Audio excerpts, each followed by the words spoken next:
a secretary? Because Tom Heaney usually is, right? So you need to pick somebody to be a secretary. I'll be the secretary.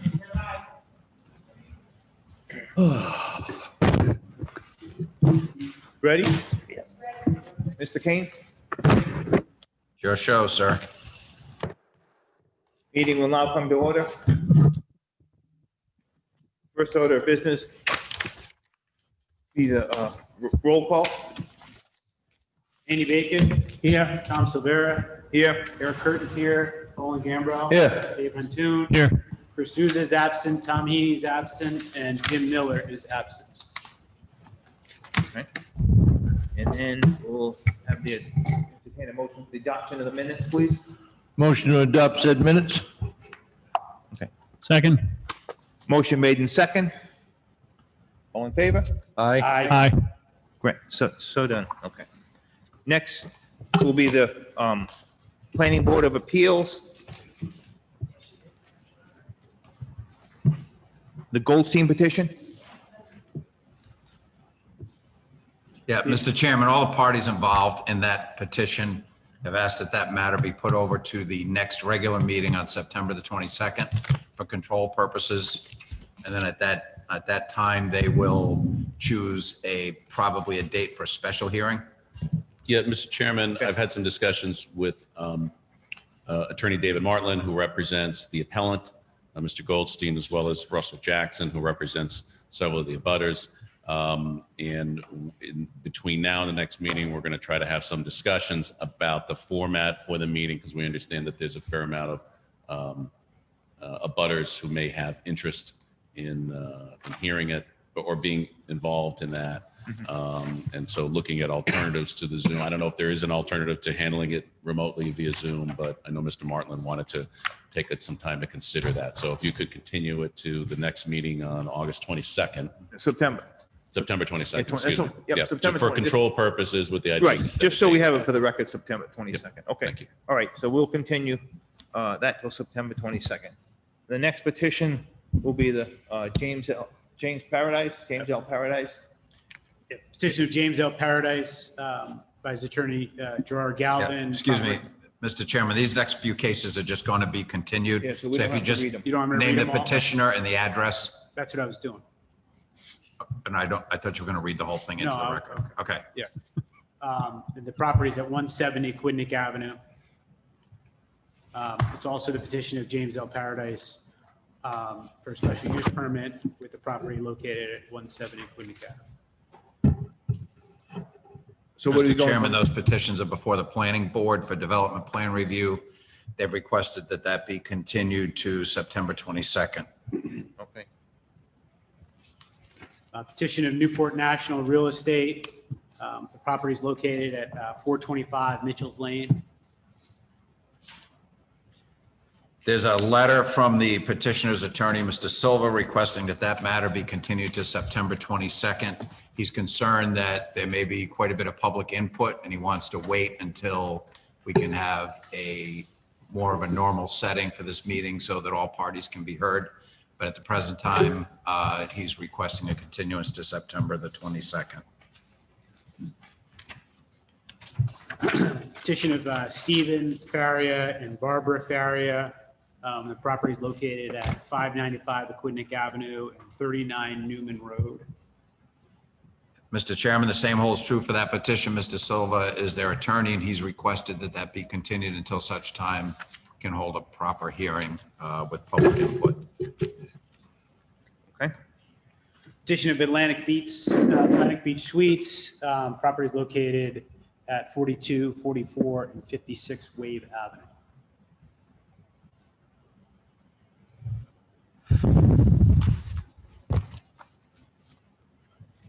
Okay, the applicant has requested that that be continued. Yes, hi, David Martland on behalf of the applicant. I would request that this matter be continued to the October meeting. And we've got to, I believe, re-advertise and re-notify based on the petition that's before the board. Okay, what date is the October meeting? That meeting date is October 27th. 27th? Okay, Yes. okay. There's two petitions from the We'll Sens. continue that October 27th, I'm sorry. That's right. Two petitions from the Sens Corporation, one for a variance, the other for a special use permit. Property is located at 0 West Main Road. Yeah, that property is actually what is formerly known as 1747 West Main, just so people know where it is. It's for a ground-mounted solar array. It's currently awaiting development plan review and advisory opinions from the planning board as well as Conservation Commission. So that would need to be continued to September 22nd.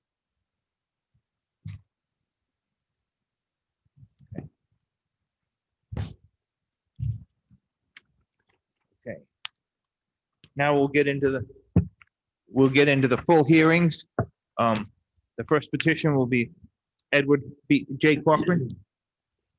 Petition of Edward J. Corcoran for a variance from section 603, 701, and 803G to construct a 406 square foot deck with a front yard setback of 9.2 feet, where 25 feet is required, and a left side yard setback of 13.7 feet, where 15 feet is required, resulting in an increase in lot coverage from 31% to 38%, where 25% is allowed. Said real estate is located at 1 Easton's Terrace and further identified as lot 195 and tax assessor's plat 116 Northeast. Is the petitioner on the line? Yes, I am.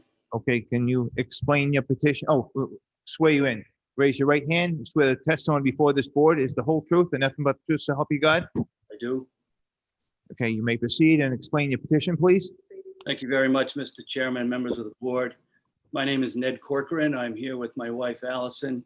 I grew up here and have moved back to Middletown. I'm pleased to say that we're back.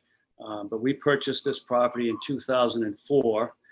It is a pre-existing non-conforming lot, contains about 6,400 square feet, where 10,000 square feet is what's required currently under the bylaw, with frontage of 80 feet as opposed to 100 feet, which is also required from the bylaw. The house was formerly a 1.5-story cottage that was added onto by prior owners some time ago, and then more recently in 2003, the year before we purchased the property.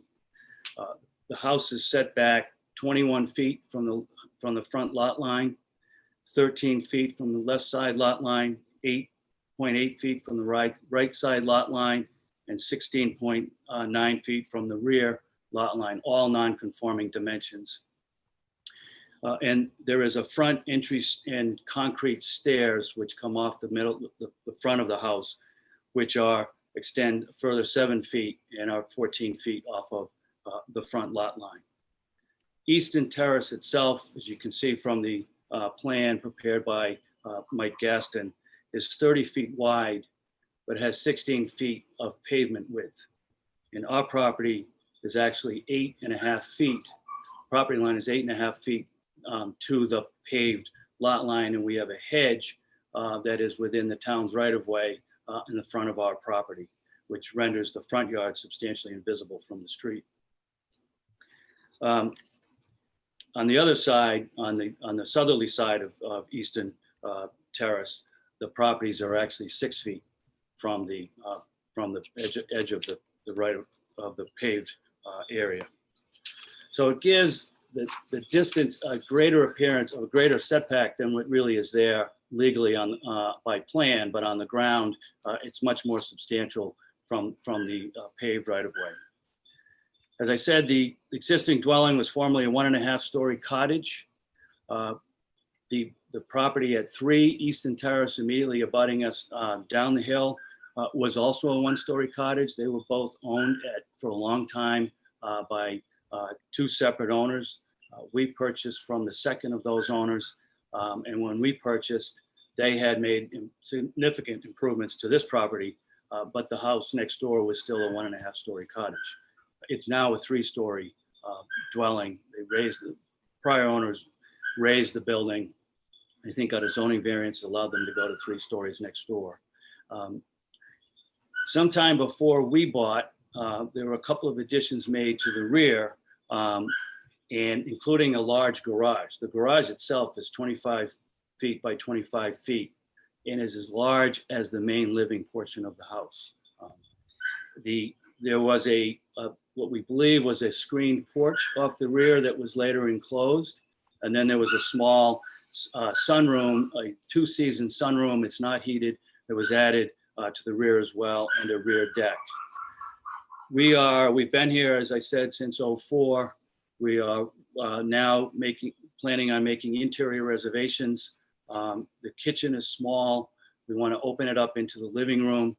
The main entry, the front entry, is really poorly located relative to the way the interior of the house operates. You step right into the middle of the living room. And so we'd like to relocate the main entry to the right towards the driveway side, doors we show on the rendering that we provided with our plans. And then we'd like to enlarge a deck on the left-hand side with a slider that would enter into this new combined kitchen living room area and really provide some new outdoor living space to go along with the work that we're doing inside. One of the issues, the pre-existing nature of the lot, the pre-existing scale of the house, which is the property, we cover already 31% of the lot, where 25% is allowed. That in itself creates somewhat of a hardship, we think. The other issue is this front entryway and concrete stairs. The entryway is old, it's rotted, it needs to be removed and replaced. And we'd like to fill that in and fill that wall in, as I said, relocate the doorway. The steps are solid concrete. They've been there for a long time, and they extend 7 feet out from the front of the house.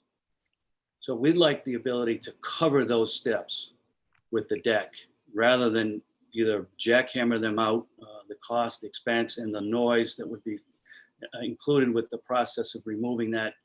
Those stairs would be somewhat significant. And we'd like the ability to cover those steps, which is the reason why the deck starts at, the front portion of the deck starts 8 feet off the front of the house. We then propose to bump it another 4 feet so that we have 12 feet off on the left-hand side as you enter into a slider, into the slider door. Gives us the opportunity to put some furniture out, have room for people to move and navigate safely around that area. We've shared our plans with all of the direct abutters. I know that the 2 of them, the Tarducci's, who are at the corner of Walcott, directly diagonally across from us, have submitted a letter in favor.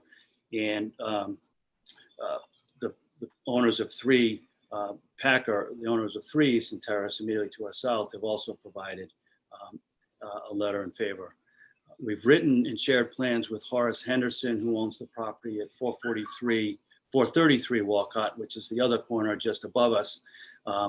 And he also owns one of the condominiums that's across the street, diagonally to our right, within the Stone Tower condominiums. We think that he's in Boston.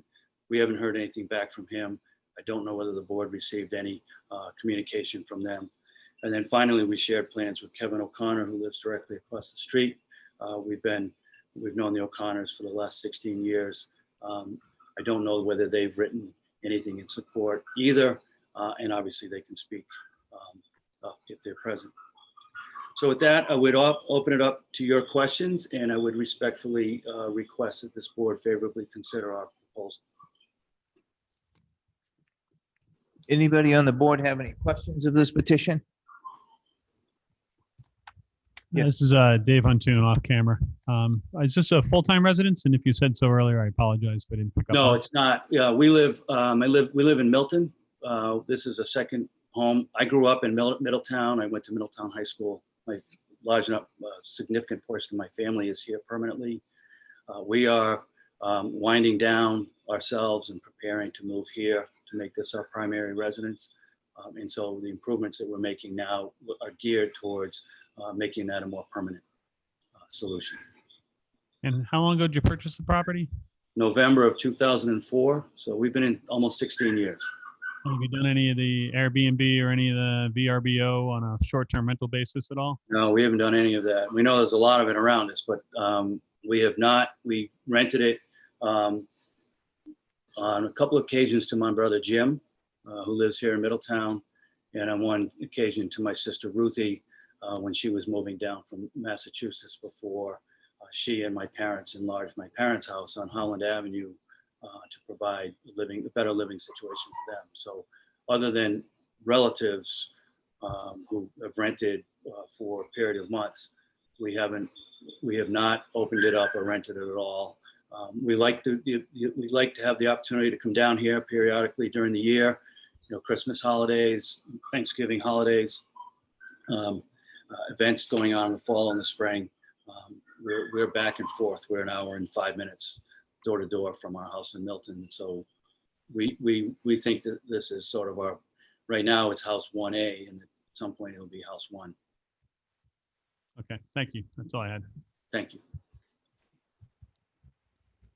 Any other questions from the board members? Well, if there's no other questions, we'll open it up to the public, see if anyone has anybody online. Is there anyone there? No one's there? Okay, then we'll close the public hearing. And any discussion? Can I have a motion to grant the petition? I'll make a motion to approve the petition. I second it. We have a motion made in second. Any discussion? I'm going to vote in favor based on the testimony in considering the fact that he reached out, they reached out to all their neighbors proactively. Two neighbors actually spoke out in favor of the petition, and we have had no neighbors fighting it.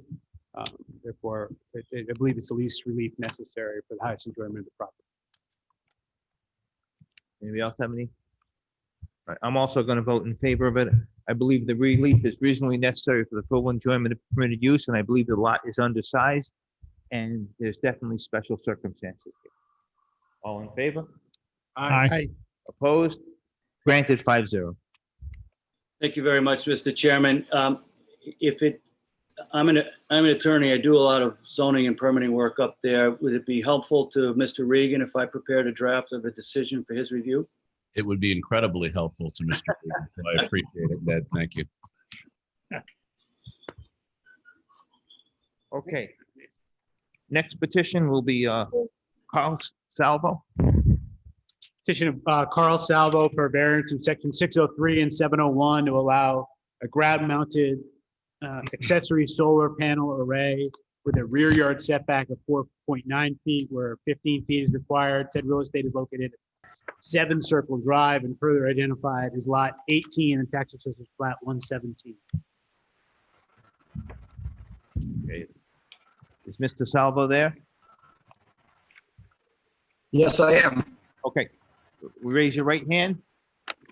You swear the testimony before the board is the whole truth and nothing but the truth so help you God? I do. Okay, you may proceed. Can you explain your petition? I'm the owner. Yes, I'm the owner of 7 Circle Drive, and I am in the midst of placing a solar ground mount. We had a Lynn Small from Northeast Engineers and a Thomas Jonesy from Devlin Solar to represent me. If there's any questions beyond what they can provide you, I'm here to add any information. Also, my proactive position was to talk to all of my abutting neighbors, primarily Steve and Debbie Barth, Ed Gurka, and Ed and Leonore Rizzi, for which you've received letters from Mr. Kane. I know that you've received letters, and everyone that I've spoken to is in favor and supports my further of this project. Thank you.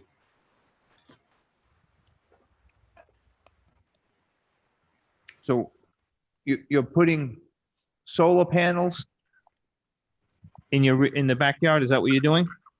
Yes, yes. ground mounted? That is correct. A ground mount solar array. That is correct. Did you say Lynn Small was there? She was going to testify? Okay. All right. Thank you. Yes, she's here. Good evening.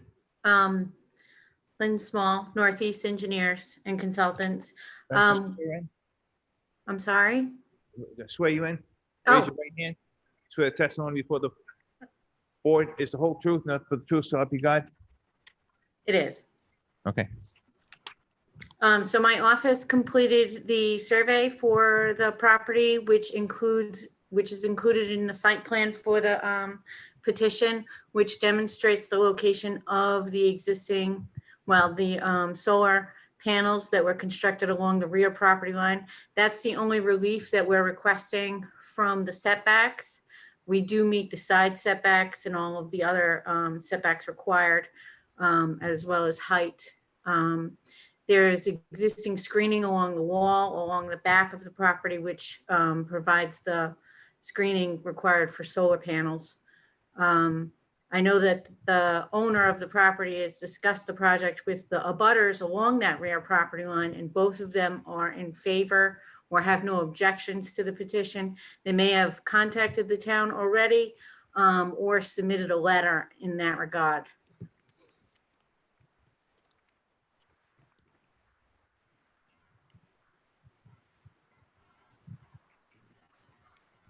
Okay. Is there a reason that it was put in this area of the yard? That might be better answered by the solar designer, who is also on the line, Thomas. I assume that it's best to have it so that you have minimal, shading in front of the solar panels so that you can minimize how tall they are. Okay. Okay. Thank you.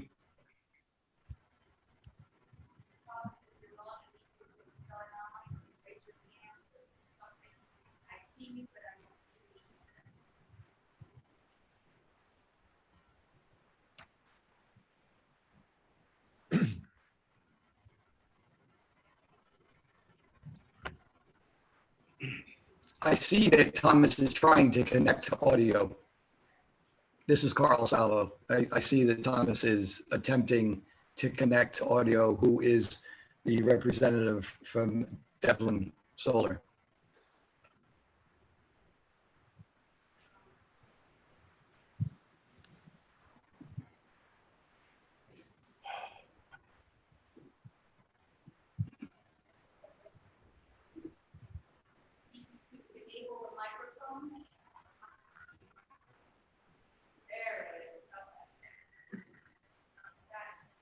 Hello, this is Thomas with Devlin Contracting. Am I unmuted? Hello, am I unmuted at this current moment? Okay, great. This is Thomas. You guys need to swear me in. Yes. Raise your right hand. Swear the testimony before this board is the whole truth and nothing but the truth, so help you God? Yes, I do. Okay, you may proceed. Thomas, what's your last name? Janowski. Please spell it. Janowski.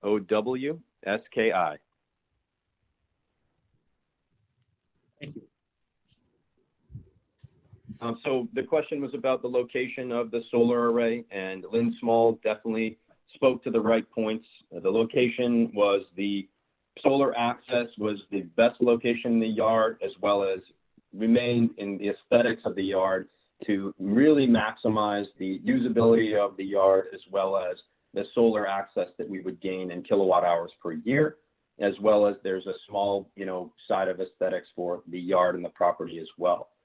So all of those things were taken into consideration where the placement was put. Okay. So in your opinion, that's the best place to place the solar panel, is that correct? Correct.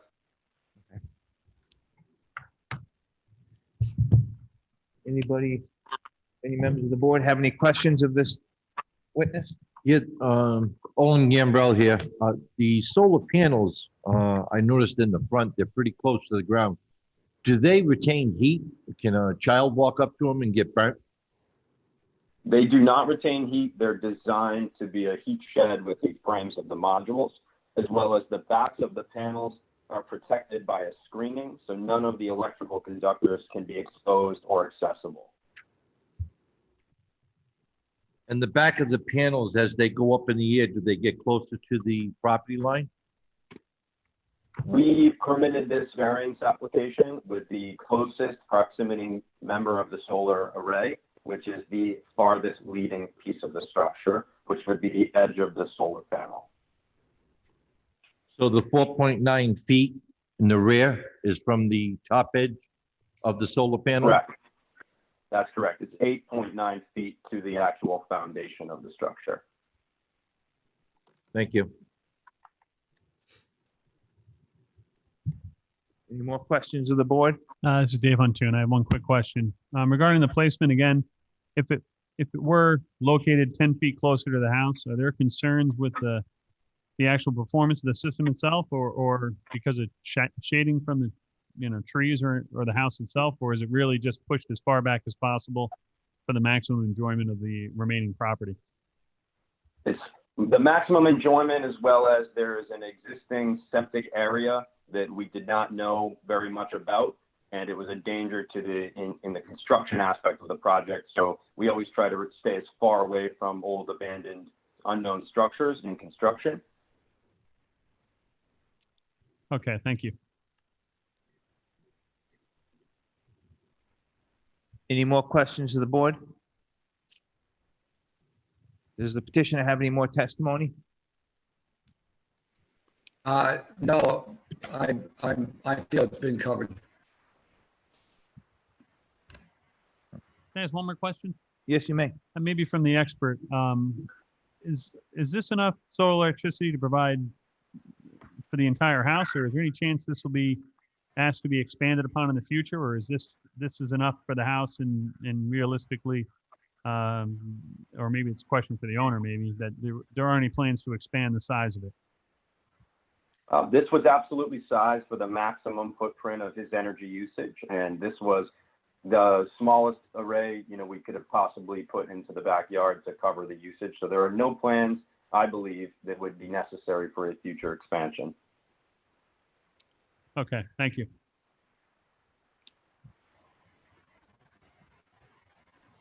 Is there any more testimony from the petitioner? No. If not, I'll open it up to the public.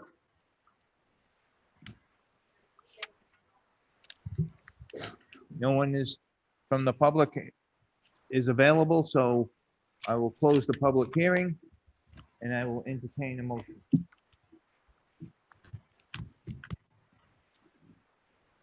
Make a motion to approve or to accept, excuse me. I have a motion. Do I have a second? I'll second. Motion made in second. Any discussion?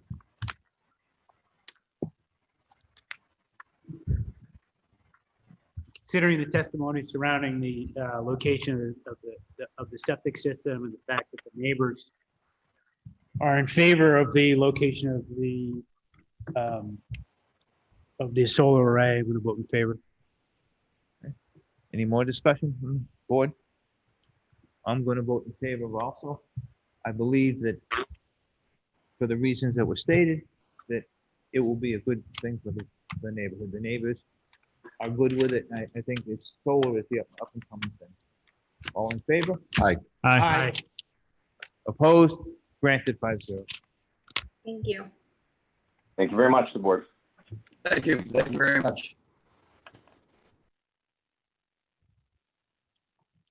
Next petition. The petition of the North End Club of Newport for a special use permit from sections 803A to allow the expansion of a non-conforming use by the construction of a 252 square foot deck. Said real estate is located at 26 Brookdale Road and further identified as lot 83 at Tax Assessor's Plat 107 Southeast.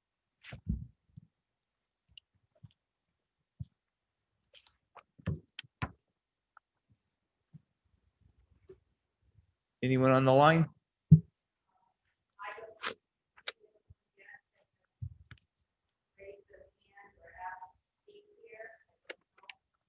Okay.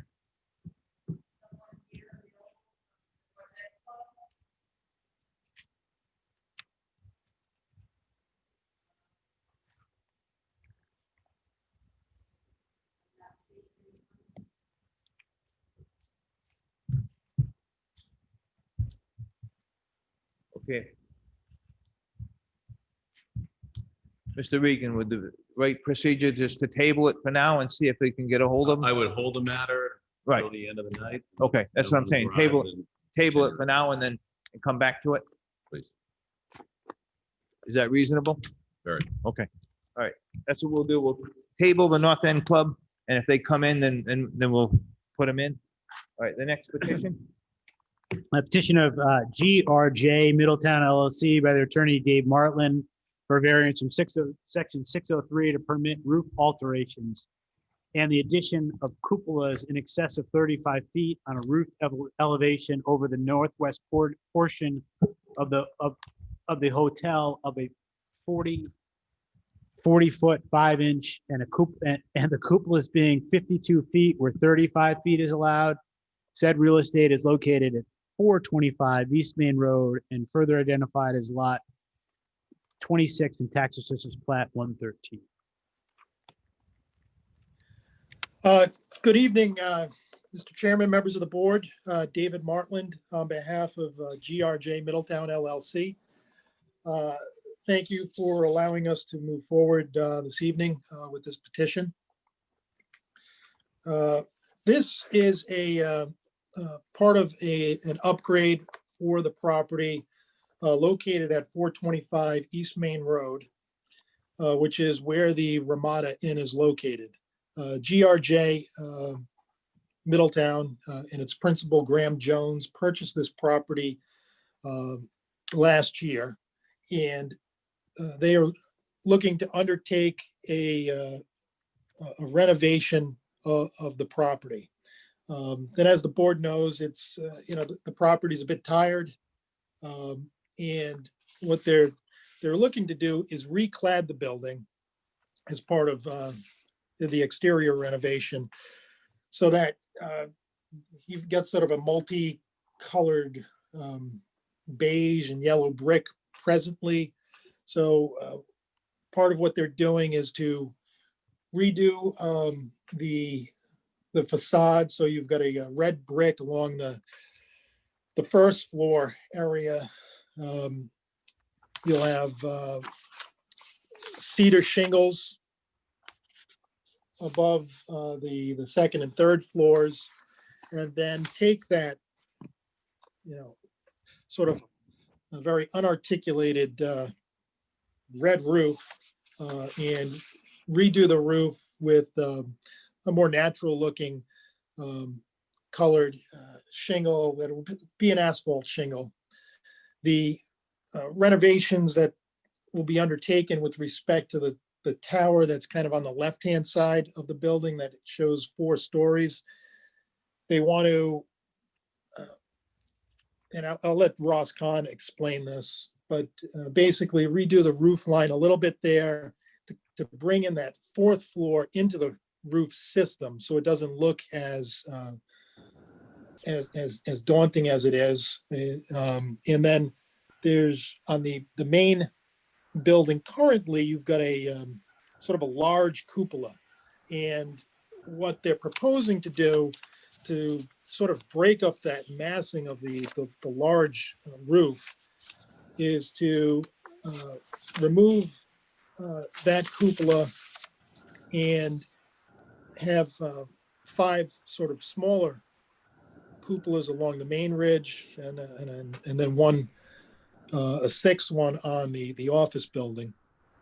But presently the roof itself exceeds the height limitation, so these design elements are also will exceed the new height limitation in this zone, which is 35 feet.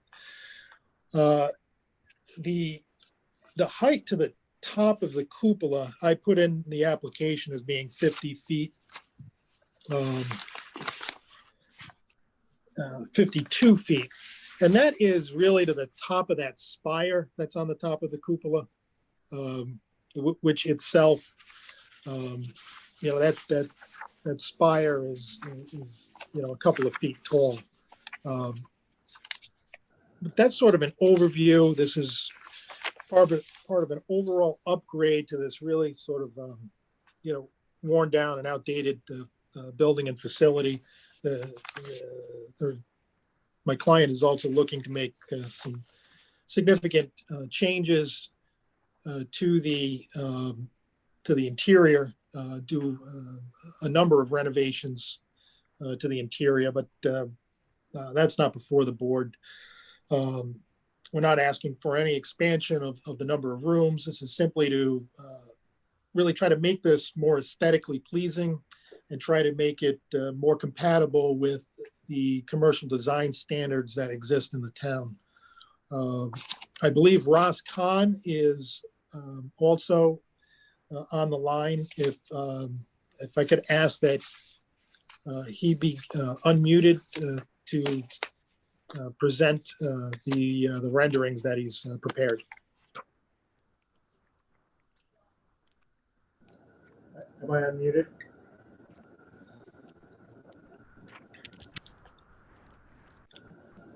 Would you like to swear me in? Oh, yes. Raise your right hand. For the testimony before the board is whole truth and nothing but the truth, so help you God. I do. You may So proceed. thank you very much for hearing this application. As Mr. Martland pointed out, our goal is really to take that one very large. Mr. Khan, could you come closer to the speaker? We can't really hear you. Oh, I'm sorry. Can you hear me now? Yes, better. Okay.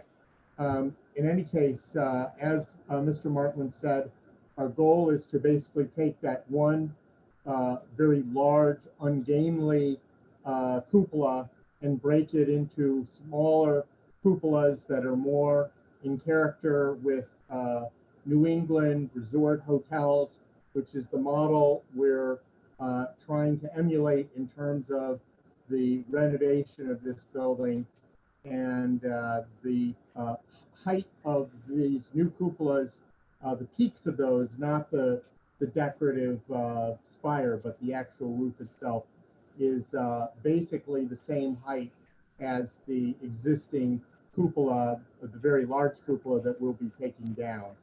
So the goal is to, as he mentioned, to bring it into a much more kind of vernacular design that fits better with Middletown as a whole, and is a kind of a more attractive, more up-to-date model for visitors to the community.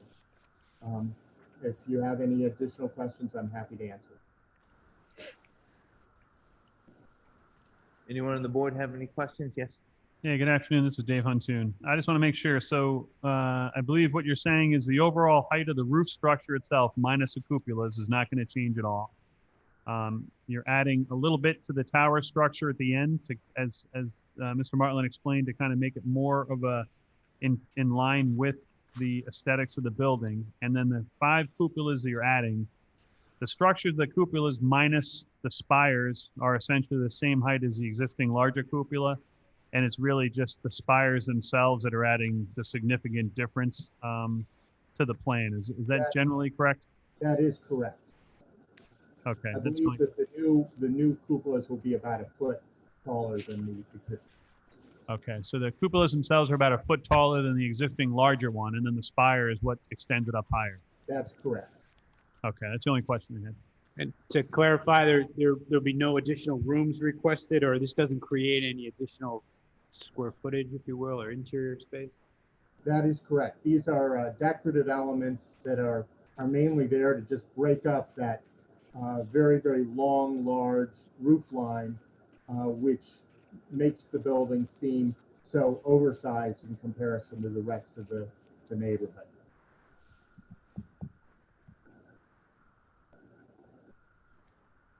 Any more questions of the board? Okay, is there any more testimony from the petitioner? No, no further testimony, Mr. Chairman. Then what we're gonna do is open it up to the public. If no one has any, none of the board members have any more questions, we'll open it up to the public. Is there anyone in the public that has any questions? I'll open the public hearing.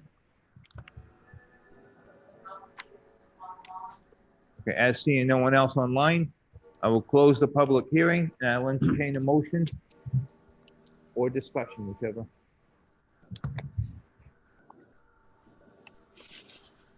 I'd like to make the motion to accept the petition as presented to the board. I'll second. Motion made and second. Any discussion?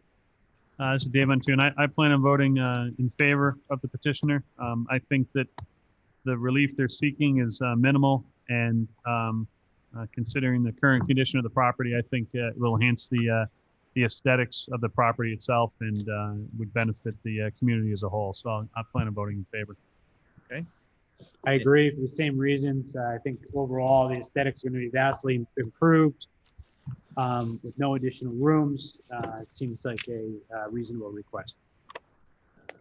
And I'm also going to vote in favor, but I believe that the relief is for the reasons that have been stated. All in favor? Aye. Opposed? Granted 5-0. Thank you. Mr. Chairman, Yes. there is a representative from the North End Club on the phone now Okay, for that previous petition. we'll go back to the North End Club petition. That, I believe that's been read into the record already. Is there, okay. We had just tabled it. That's what we had done. So now we're with the North End Club.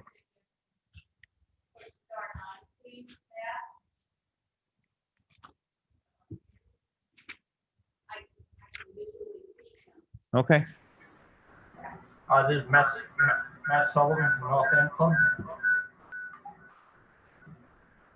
And Jesse Albanis from North End Club.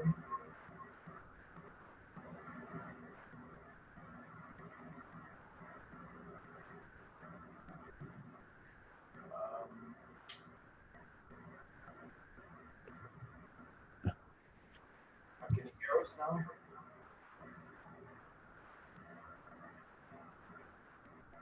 okay, you want to raise your right hand? You swear to raise your right hand? Swear the testimony before this board is the whole truth and nothing but the truth to help you God? We do. Okay, you may proceed. Could you repeat your names, please? It's Matt Sullivan and Jesse Albanis. I can't see the last name of that second person. What are you saying? I don't know what Jesse's last name is. What's Jesse's last name? Albanis. Alvarnas, Alvarnas.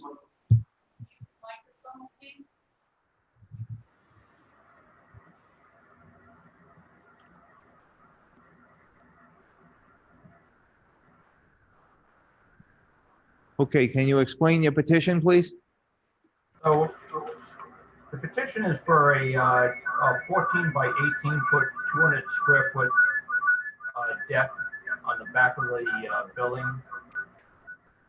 It'd be facing commercial use.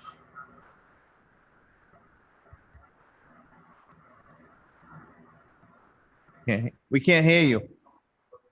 I think he's stuck. Turn off your webcam and your microphone.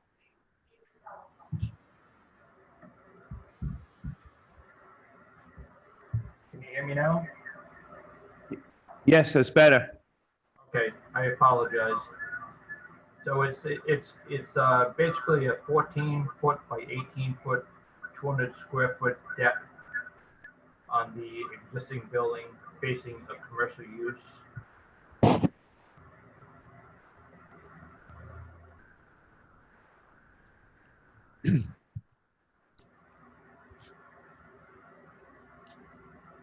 Why do you need the deck?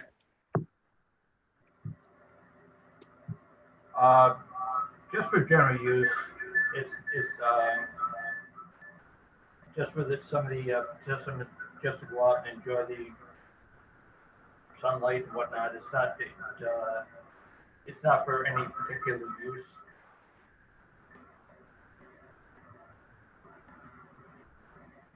Can you clean that up? I can't understand it. It's not on this side, it's on his. It's on his end. Hi, this is Jesse Albanus. Guys, I think you're gonna have to figure out how to either mute the computer, I guess is the problem. If you mute your computer, it'll be, Okay, we'll see what we can do. thank you.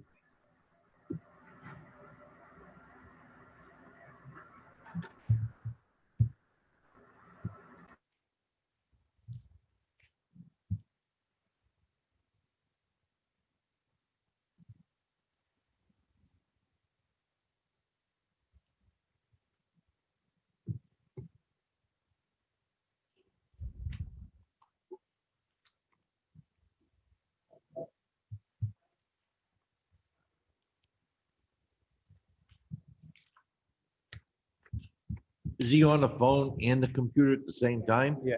So he's getting feedback? Yeah. So they turn the computer. Yeah.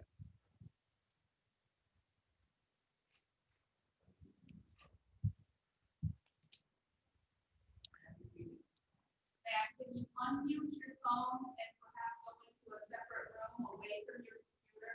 We're getting a lot of feedback here.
Mr. Chairman, maybe in the interest of moving this along, can we table this again to keep the other people who Okay, are maybe ready to go and we can the next half table it. hour or so if they can figure out? We their- can table it and then we can get back to them. Okay, so we're gonna table the North End Club and see if they can figure out, what's going on with that right there. Okay, the next petition. Creative Properties. Are we on Breakwater Cigar and Whiskey? The petitioner Breakwaters. Oh, yeah, I'm sorry, yeah. Yeah. Owners of Creative Properties. That's okay. The petitioner Breakwater Cigar and Whiskey Lounge, LLC, and Creative Properties Incorporated by their attorney, Eric Brainsky, for a special use permit from section 602 to allow a cocktail lounge serving alcoholic beverages. Said real estate is located at 796 Aquidneck Avenue and further identified as lot 92A and tax assessor's plat 114. Mr. Chairman, can you hear me? We can hear you. Yes, we can. Okay, I'm just You trying to ready? get my view lined up here. If you could just give me one moment. All right. There you are. Okay, can you see me okay too? Raise your right hand. You swear the testimony before the board is the whole truth, nothing but the truth, so help you God. I do. Okay, you may proceed. Mr. Chairman, members of the board, for the record, good evening. My name is Eric Brainsky. I'm an attorney on behalf of Breakwaters Cigar and Whiskey Lounge LLC, which is the applicant for this proposal. This is, first location-wise, this property is located at 796 Aquidneck Avenue. It's a, what I term as a small-scale shopping center. It is unit A of that small-scale shopping center in the front building. If you're looking at it, it's the unit that is facing the building all the way over to the left. The unit is approximately 1,500 square feet. Property itself is just under an acre. And there are 7 other, well, including this, 7 individual units located in the shopping center. The proposal is here before you because what's being proposed is a premium cigar and whiskey high-end cocktail lounge. The cigar lounge portion of it is actually allowed by right, but because they are proposing alcoholic beverages pursuant to your zoning ordinances and the use table, the application requires a special use permit before this board. I have several witnesses that I'm going to present in favor, in support of the application this evening. But just a quick breakdown of what they're proposing. There's not going to be any entertainment at the location. This is going to be a upscale lounge that is geared toward cigar aficionados and those that enjoy premium whiskeys, premium cigars. It's really kind of a specialty boutique type business. We feel that not only would we be a good business and good resource, and really the only one of its kind on the island for those that live there, but obviously with tourism in the summers, this summer being a little odd because of COVID. Hopefully we won't have to deal with that next year. That we can attract a fair amount of the boating and yachting community, tourists that come through, et cetera, and really bring a specialized, good quality business to Middletown. And that's really what we're proposing in support of the application. We have I submitted a legal memorandum of law. One of the notations I would make is the unit that is right next door that everybody knows, coffee shop, Custom House Coffee. They actually had a liquor license some years ago. I believe it was 2013 that they got it. I understand that they've surrendered it since, and that was really a business decision for them. But this board did grant a special use permit for them to serve coffee, drinks, and the like back then. And this business is located right next to it, and is going to have a similar specialized vibe. We've also submitted the proposed draft cocktail list. Obviously, the menu and stuff is nothing's permanent with restaurant menus or lounge menus. There's a business plan that's been submitted. I have the owner of the business here that is prepared to testify. Also his general manager, who will be, for all intents and purposes, operating the lounge on a daily basis. And I have expert witness, Mr. Edward Pimentel, AICP, who submitted a expert land use report to the board in advance.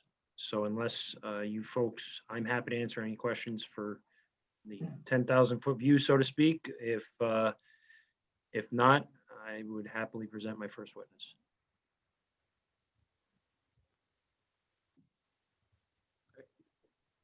Okay. I don't think we have any specific questions for you. Maybe if you want to move on to your. Very well. So let me arrange my camera here.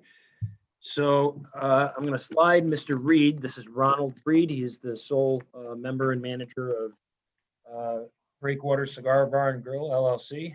And Raise your right hand. swear him in. Swear the testimony before this board is the whole truth, nothing but the truth, so help you God. Yes. Okay, you may proceed. What's his name again? Ronald is his first name. I don't know. You gotta ask their name after you swear them in. Okay. Can you state your name, please, and address? Ronald Reed, 126 County Street, Rehoboth, Massachusetts. Did you get that, Ronald Reed? Yeah. Okay. Thank you. So, I will turn it over to Mr. Reed, who will tell you about his vision and concept. And then happy to answer any questions. So go ahead, Ron. Good evening, all.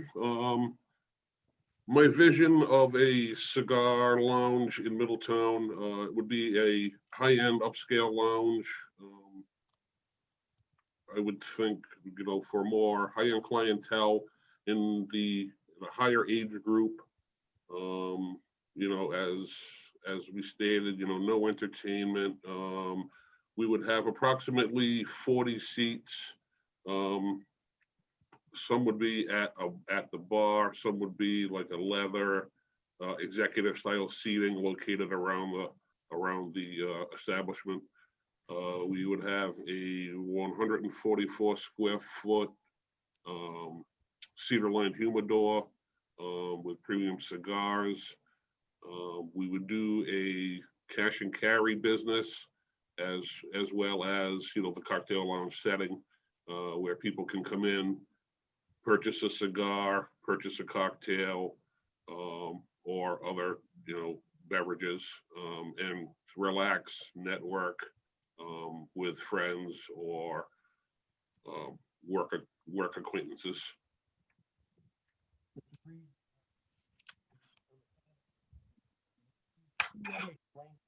Mr. Reed, do you currently operate a facility like this elsewhere? Have you done this before? I have not. I run a trucking business currently, a successful trucking business for the last 25 years.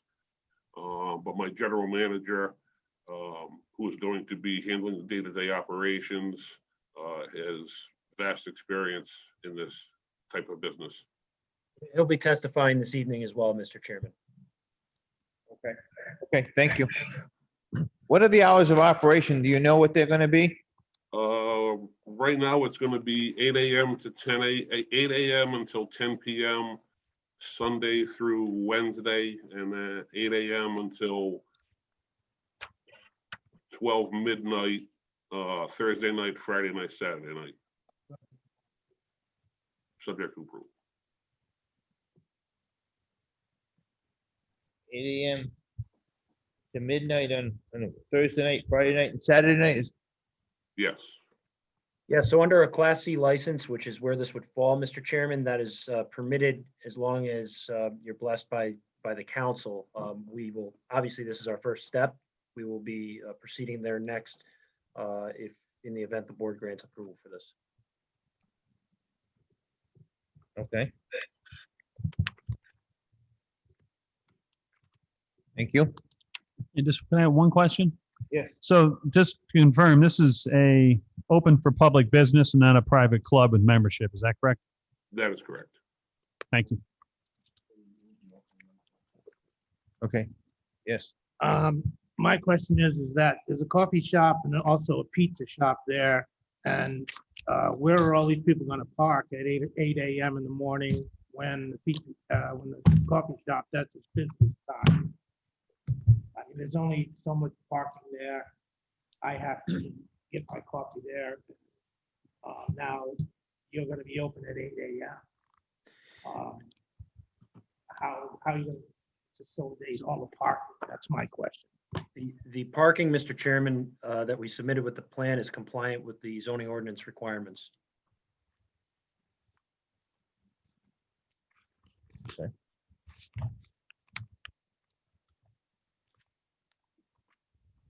They're only seeking a special use permit for the use. They're not seeking any relief on parking, and maybe Mr. Kane Right, can confirm that they comply with the required. They number of comply with spaces. the parking regulations for the small scale shopping center that's there. So you don't take the individual uses into consideration. You take the use of a small scale shopping center. They meet that requirement of, I believe it's 4 spaces per 1,000 square feet of area. Okay. But there, just so you're aware, there is ample parking behind that building. It's not just the front parking lot. Thank you. Plan on having any entertainment? No entertainment.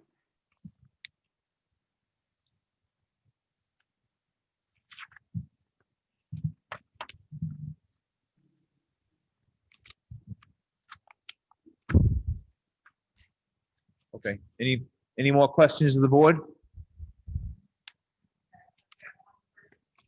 Okay. Okay, thank you. And Hello? yes, hi, we're here. Can you hear me okay?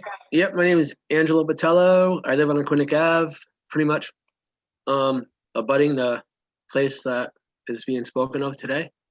Mr. Chairman, I do have additional witnesses. Are we going in order here? What are we doing? Wait a minute. Mr. Chairman, I would suggest that you allow the applicant to continue to Right, complete I- their presentation and then take comments from the public. Okay, we have to let the applicant finish his testimony, and then we'll open it up to the public with a public hearing. Okay, Mr. Patello? We'll give you your ample time, though. Absolutely, Mr. Chairman. Okay, so the next witness I'm going to present is Mr. Brian LeBeau. He is general manager and the person that you're going to want to ask about the cigar lounge and experiences, and he's been in the business for over a decade, so he could explain to you how it's going to run on a day-to-day basis. Mr. LeBeau, we're going to Raise your right hand. You swear the testimony before the board is the whole truth and nothing but the truth, so help you God? I do. Okay, you may proceed. Good evening. My name is Brian LeBeau. I currently own Churchill Smoke Shop and Lounge in East Providence, Rhode Island, which also operates with a liquor license. So I want to reiterate again that this is going to be a higher end cigar lounge that with high-end whiskeys, high-end bourbons, high-end scotches. This is not going to be a bar where we're going to serve shots and shot glasses. It's more of a lounge where you're gonna get a cigar accompanied by a drink, rather than just drinks and beers and just So with that said, again, no entertainment. There's not going to be any music, loud music, and the operation of it is obviously by law. We have to all be tip certified, all the bartenders, servers, if we have servers, owners. And then we're gonna have 140 square foot humidor, like Ron said. And then I have a walk-in humidor, so keeping that, obviously maintained. Basically the thing is I do have a lot of current customers down in East Providence that do come off the island to to Churchill's, and they spend a lot of money in other places. So hopefully we can keep them on the island supporting your local businesses rather than coming off the island. there was a question asked before about whether this is a private club, and Mr. Reed answered no, but there will be memberships of sorts. Can you explain how it works? So yeah, currently what I have down in East Providence is there's memberships that provide discounts on cigars and drinks, and it's a pretty hefty membership. So it's not like a progressive club or a Elks club. It's pretty hefty. But that's the only membership that will be allowed, and it will be obviously open to public. You anticipate having any outdoor smoking areas? So with the current landlord, he will allow it outside. In front, there's 2 tables with 2 chairs, and after 4:30, he said that we could use it after he closes. Yeah, we'll have to clear that with licensing first.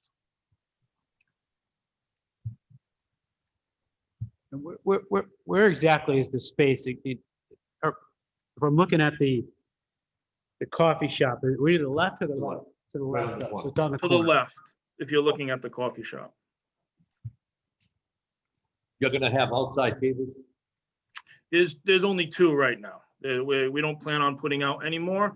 There's currently 4 seats out there, and that's it. And those are for the coffee shop, correct? They're Right. in front of his entrance to the shop, to his shop, not in front of yours, correct?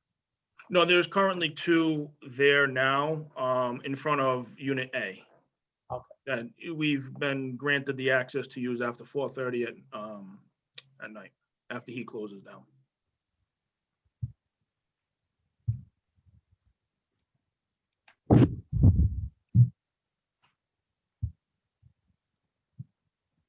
You have access to downstairs too?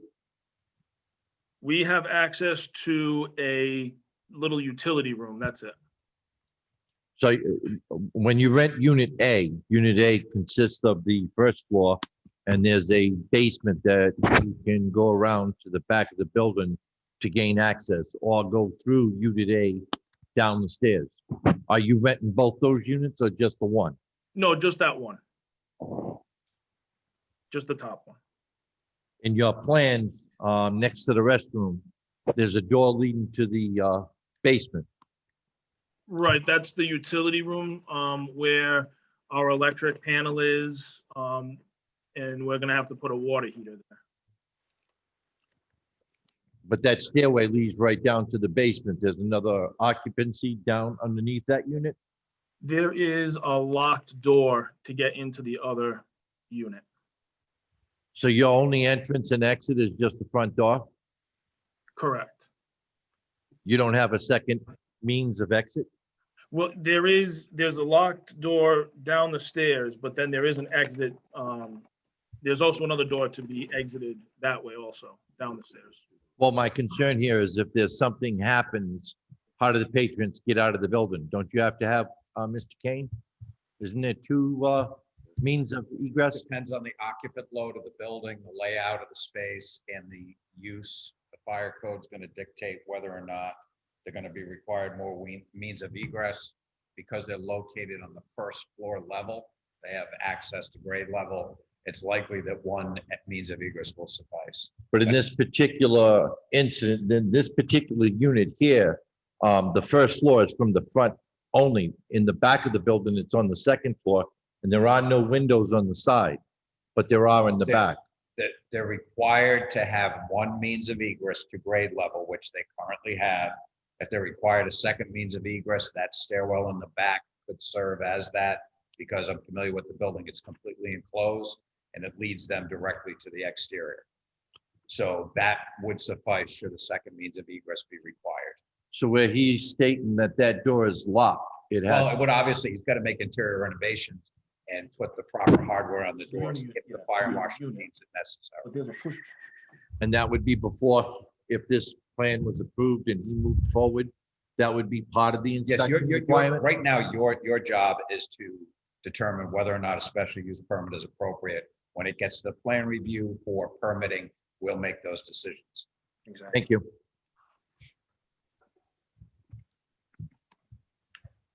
So if you have any other questions, I can happily answer them. Any more questions, the board? And I just want to, Commissioner? this is Dave Hunt too, just really quick. The landlord you're referring to is the owner of Custom House Coffee, correct? He owns the entire, that specific building? Yes, correct. Okay, Bob Master. Bob Master. Yeah. thank you. Thank you. Any more? Thank you. Board? Does the petition have any more testimony to I got present? a couple, one question with regard to the outdoor seating. How important are those seats to you? My concern is that you got 4 seats out there and then there's 4 other people that are out hanging out, and all of a sudden, you know, you got a few people out smoking cigars outside, drinking outside, hanging out outside. It's really, I mean, not that important, to be honest with you. Okay, thank you. They wouldn't be allowed to drink outside, would they? If licensed by the council, who has the jurisdiction over liquor licensing, you can get an expansion that is seasonal to have the outdoor service for alcohol. It's seasonal only, though. It's an expansion. So it's, if I am correct on this, I think it's May to October. But I would just also kind of respectfully suggest that we're here talking about the alcohol. Right now, if we weren't going to serve the alcohol, they can have the smoke shop and have the outdoor seating without any approvals from any agencies or boards, with the exception of the building department for the build out, but they're allowed to do that by right. The liquor is the other issue, but that's really within the council's purview on where. To answer your question, Mr. Gambrell, the town council would have to license, they've got to approve the request for liquor license and would have to approve the service area. And that would include any service outside, but the use itself of a bar or lounge serving alcoholic beverages is the subject of the special use permit. So it's also within the purview of this board as well. All right. Okay, so, Mr. Chairman, I have one last witness. This is Mr. Ed Pimentel, AICP. He is the expert land use consultant that you have a report before you, and I'm going to turn it over to him. Raise your right hand. Swear the testimony before this board is the whole truth and nothing but the truth to help you God. I do. It's Edward Pimentel. That's P as in Paul, IMENTEL, Avon Road, Cranston, Rhode Island. Thank you. So I was actually asked by council to take a look at this proposal and to do an analysis of the comprehensive plan and the zoning ordinance to determine whether A, we're consistent with your comprehensive plan, and B, could we address the requisite standards for the granting of the approval. Coincidentally, I just more recently met who the applicant was. And the reason why I bring this up is because coincidentally, in addition to being an urban planner, a land use planner, having also my own consulting business, I'm also the zoning official for the city of East Providence. I was the one that reviewed and actually approved his other site. This is all a mere coincidence. And it's got a lot of the similar circumstances as the subject neighborhood, primarily surrounded by commercial entities on a major thoroughfare with just a neighborhood to the rear. Same exact circumstances. He's been operating there for 8 years, 3 years with a liquor license, never received a complaint, never received any issue regarding the operation itself or anything to do with the entity. I'm speaking about the general manager of this particular operation, who happens to be the owner. That was the gentleman who just spoke. Having said that, what I did for purposes of addressing the board's concerns tonight was I thoroughly reviewed your comprehensive plan. I read it cover to cover and paying close attention to the land use and economic development elements. And then I thoroughly went through the zoning ordinances. I know council did as well, and particularly to make sure that we were dimensionally compliant. So I didn't want us need to seek any dimensional deviations in departing from the regs. Having said that, I know that the board is very familiar with the site and the neighborhood that surrounds it. But in regards to the use that we seek, the town of Middletown notes in its comprehensive plan that you've got select sites where you've predetermined is appropriate for commercial usage. In fact, you're really reliant on these specialized retail type uses, not only to serve the Middletown residency, but you're very dependent from a tax perspective on tourism. That's why you want these specialized shops. It states, and it's very interesting because it's zone limited business. And this is what your limited business district says. It says this district is established to provide limited specialized business uses in certain parts of town. It also goes to note that you want to engage in as much infill development as possible because you want to preserve the rest of the community. I mean, you've got a small town, for the remaining land resources for both protection of open space and protecting whatever remaining residential neighborhoods you have.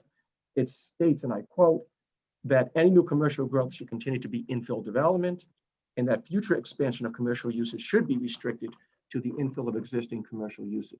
What's unique about this site is that this small commercial plaza, as it's laid out, has 3 layers of parking.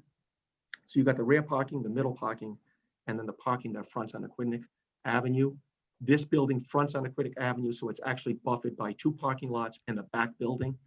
And the reason why I bring that up is because other than all of the similar land uses that surround this property to both the north, the west, and the south, the east is the only area where you would determine to be a dissimilar land use. It's the residential neighborhood. But even there's that development introduced a forested open space area where the forested area has to be protected and preserved in perpetuity, which also serves as a buffer. This use is a small entity in the front building, well buffered by the only land use that would be otherwise dissimilar.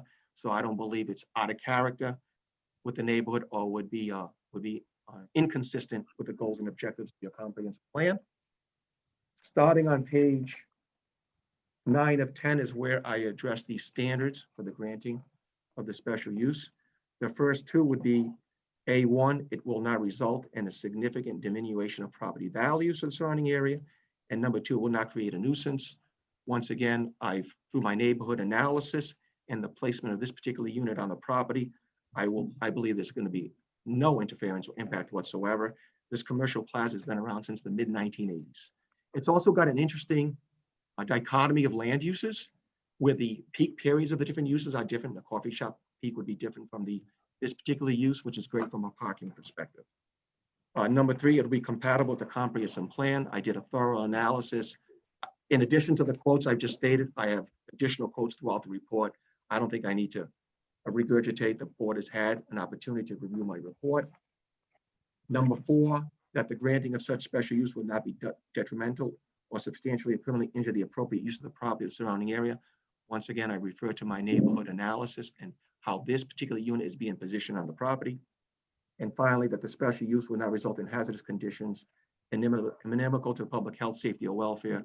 I think this particular land use is actually well recognized in your comprehensive plan. It is a specialized use that caters to the type tourism crowd that your comprehensive plan wants to support. I think there's probably other uses that are by right that would even probably perhaps potentially be more intrusive than this use. So having stated that, I believe it does meet all of the standards for the granting of the special use permit, and I do believe it's consistent with your comprehensive plan. I don't know if you have any questions.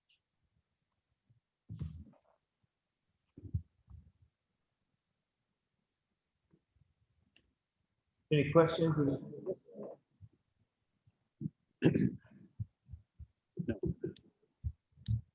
No questions? Thank you. Petitioner, have any more witnesses? We do not at this time, Mr. Chairman, obviously subject to answering any other questions you may have. Thank you. Okay, then we're going to open it up to the public for the Actually, public. I have one question, sorry. Mr. Pimentel, do you think it's reasonable that it could create a nuisance to the neighborhood if there are people hanging out outside of the facility? Well, I can only.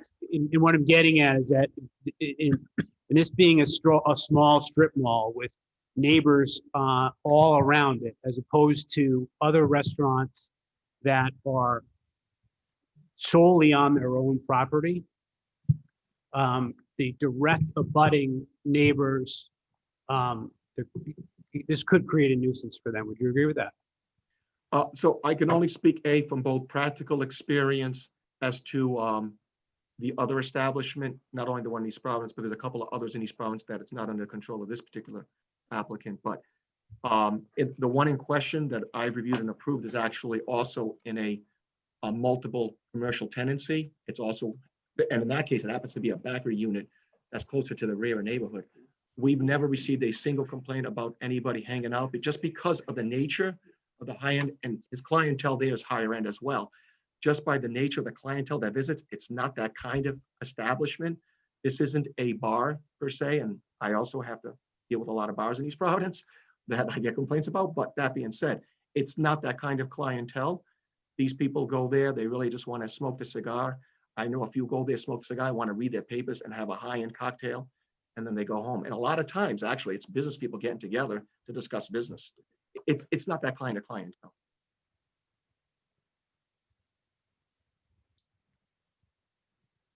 I have a question. I don't know who the witness would be for the for the petitioner, but would it making the closing hours 10 p.m. for all days, would that be a problem? I would say this, Mr. Chairman. Letting the outdoor issue, we'll say withdrawing the request or the consideration of having any outdoor seating is something that my client would certainly consider way in advance of, giving up the late, particularly in the tourist season, the late night, Thursday, Friday, Saturday nights of 12. It just, you're looking at a lot of people getting out of dinner, 9:30 at night in Newport. And everybody knows how hard it is non-COVID season to get a table in Newport or Middletown. People get out at dinner, and I'll tell you from being a cigar aficionado myself, a lot of these folks are hammering for a whiskey after dinner drink and a smoke. And a lot of the time, especially summer times, geez, that's not till like 10:15 at night. So those are really critical hours. Thursday, Friday, Saturday, obviously we're subject to council approval, but that's something that, you're really accommodating those crowds that are getting out of the restaurants, that are looking for their nightcap and their cigar.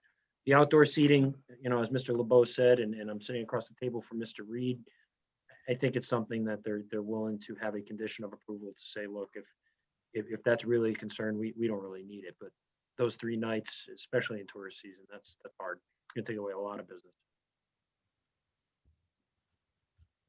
Any more questions of the board?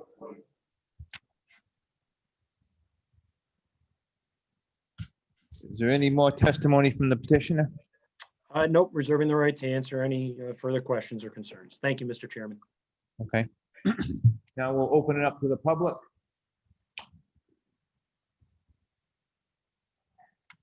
Hello?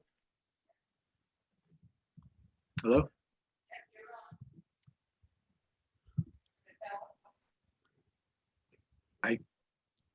No. I know I'm unmuted, but I can't hear anything. We can hear you. We can hear you. My name is Angelo Botello. I live pretty much across the street from the said property. I'm just curious as to 8:30 to the midnight hours.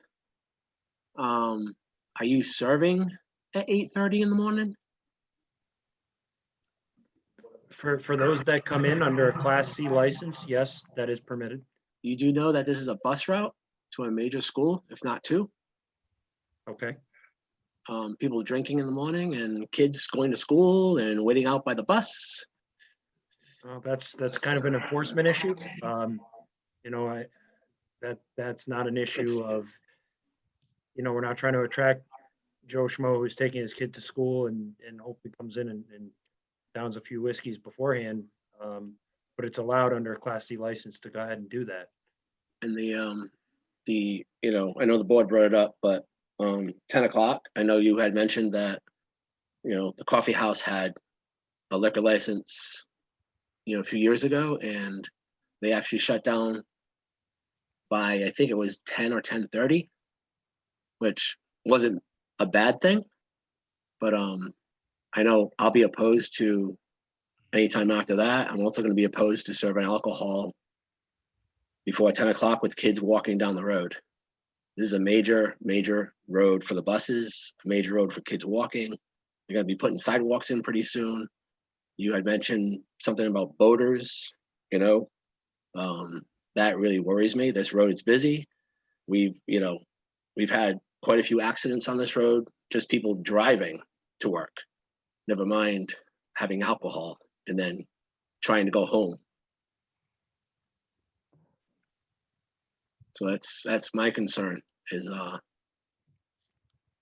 the kids, the buses, the alcohol that early in the morning.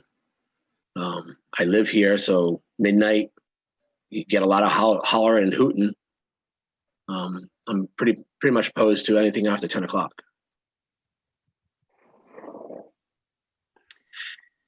So Mr. Battelle, yeah. This is Dave Untitled. State your address for the record.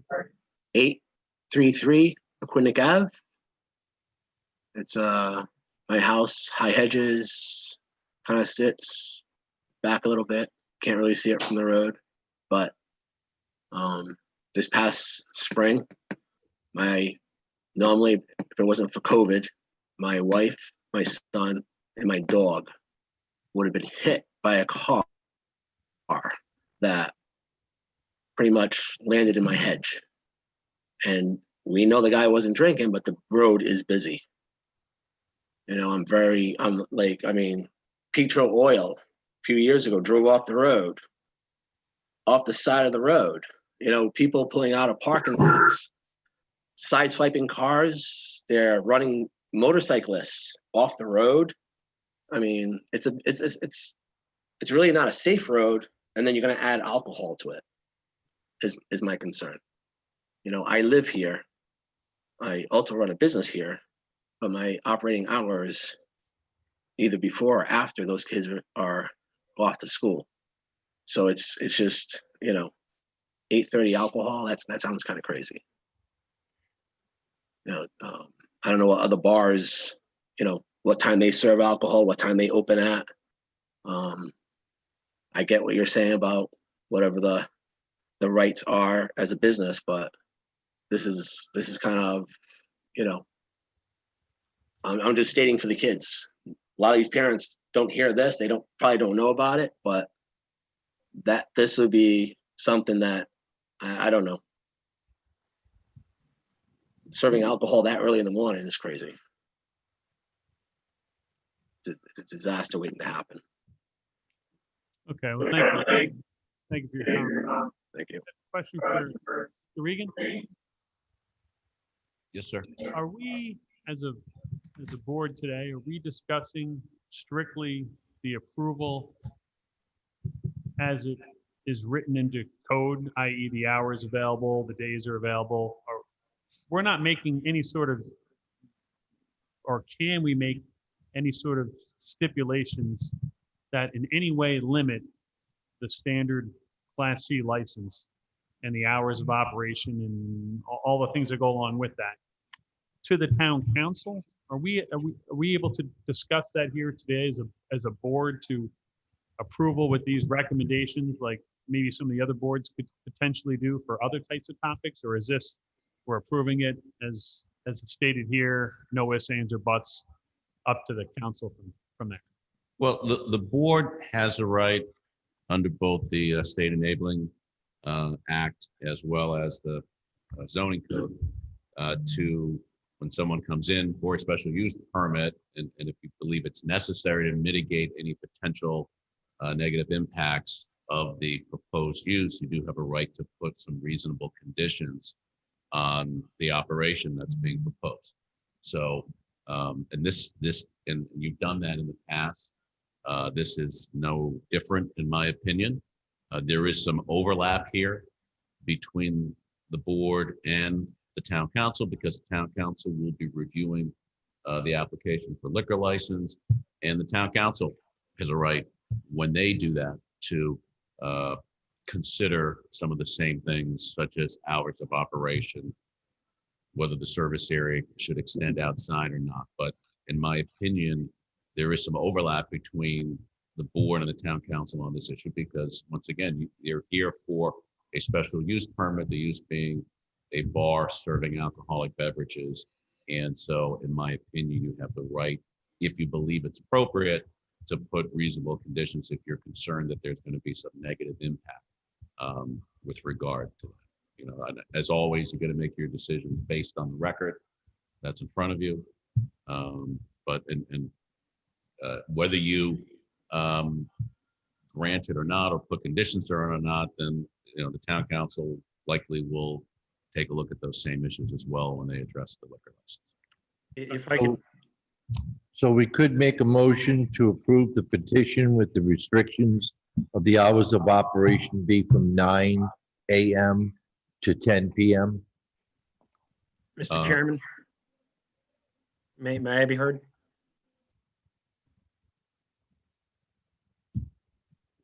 Go ahead. Yes. Yeah. Go ahead. All right, I was still getting used to the Zoom thing. I don't disagree with counsel and your solicitor that reasonable conditions can be imposed. But what I can tell you is, in the breadth of case law, and I'm sure Mr. Regan would agree with me, that conditions imposed on a request or the approval or denial of a request have to be based on some evidence. And there is no evidence in the record to support any condition limiting the hours of operation, particularly when the extended hours of operation are going to have to be approved by public hearing in front of the council anyway. And without being disrespectful, not trying to be, lay testimony from abutting property owners is not reliable testimony. It's been held time and time again in the courts. And there's simply no evidence in the record to support any such condition. Now, my client has already said that he'll withdraw or stipulate to a condition regarding the outdoor seating, no outdoor seating, but I would respectfully say that if they're going to consider restricting the hours of operation, there's no evidence in the record that would support the approval of such condition at this point. Say that with respect. Okay, I'm sorry. Ended that if there was a restriction with the hours of operation. What was after that? It sounded important. Oh, I said I say that with all due respect to the board. I understand that everybody's got a job to do, but you know, the law is the law. So Mr. Chairman, just to follow up on that, I do agree with council's suggestion that obviously any conditions that you put on it need to be supported by the evidence in the record. And just to clarify, it's my understanding that they are stipulating to a condition that there would be no outdoor seating. If Mr. Brainstein can confirm that. Yes, confirm, Mr. Regan. Thank you.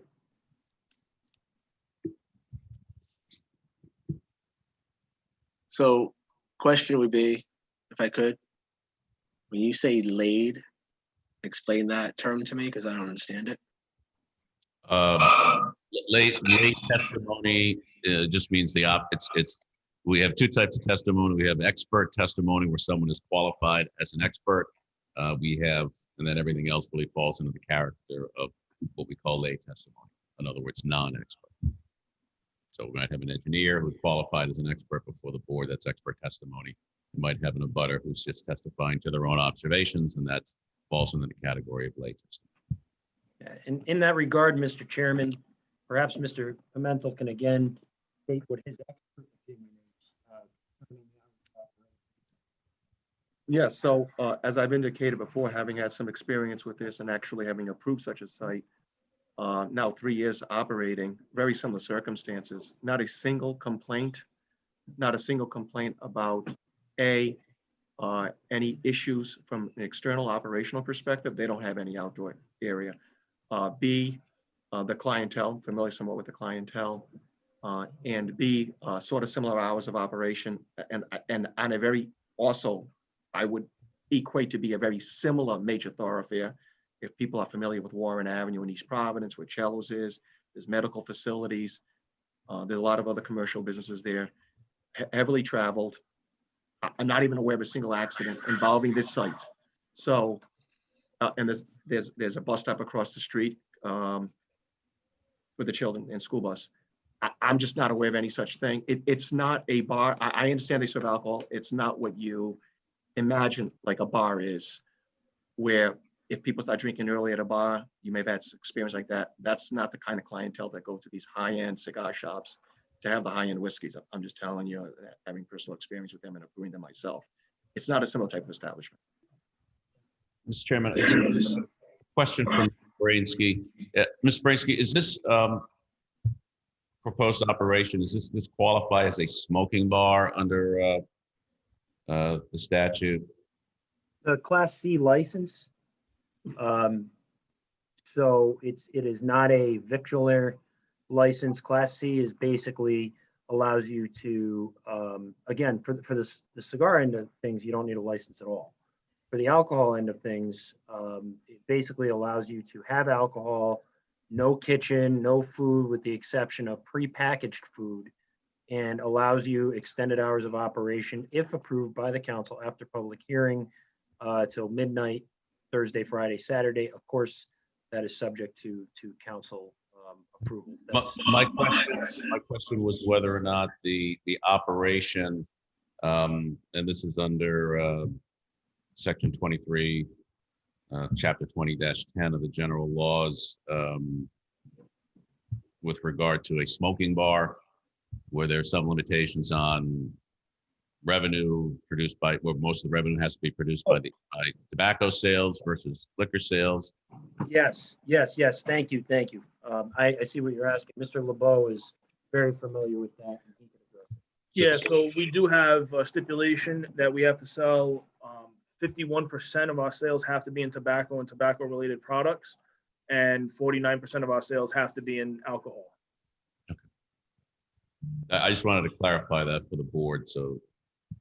Yes, under that is correct. law for this type of operation, more than 50% of the revenue has to come from the sale of tobacco products versus anything else, including. Correct. So it's not And just- like I said, I mean, Why we want they to, can't have a bar. It's not just a bar, is what you're saying. Because I'm just saying that just No.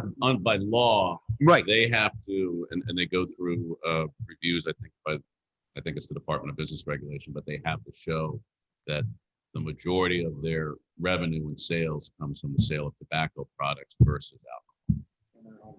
that is correct. That is correct. And I just want to reiterate that it's not, like Mr. Pimentel said, it's not a place where you get a cigar, a premium cigar, and it's accompanied by a drink.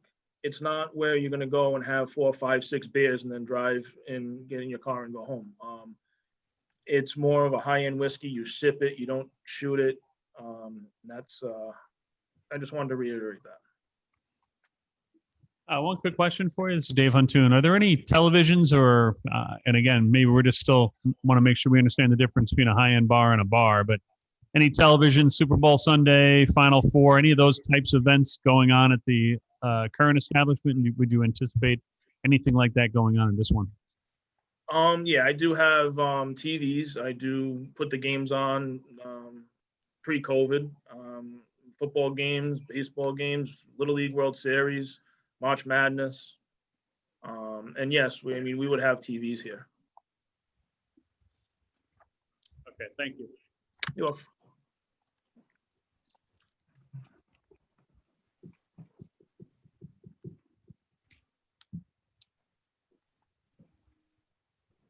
Okay. Kel, do you have any more questions or? I don't really have any questions. I mean, I think the fact that, I don't know, I don't know, have they done any tests on this? Like school in a like track where, 20, 30, 40 buses run a day, twice a day, Monday through Friday? It just makes no sense to me, that's all. I mean, it doesn't sound like it's going to be just a whiskey bar. Sounds like it's going to be a full-blown bar. It's open to the public, so anybody can go. It's not, they could say club, but it doesn't sound like a club. It sounds like, if you're a member, then you'll have certain privileges, and that's it. But Joe Schmo walks off the beach from fishing all night can come in and have a shot of whiskey or a glass of whiskey and granted a cigar, which just sounds ludicrous. 8:30 in the morning.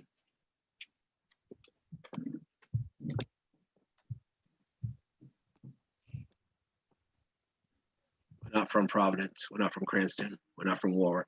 Don't care about those places. We're from here. Mr. Chairman, I would just ask for a closing statement.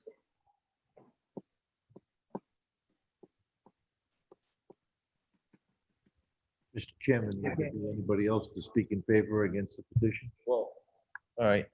Is there anybody else in the audience that would like to speak in favor of or against the petition? No. No.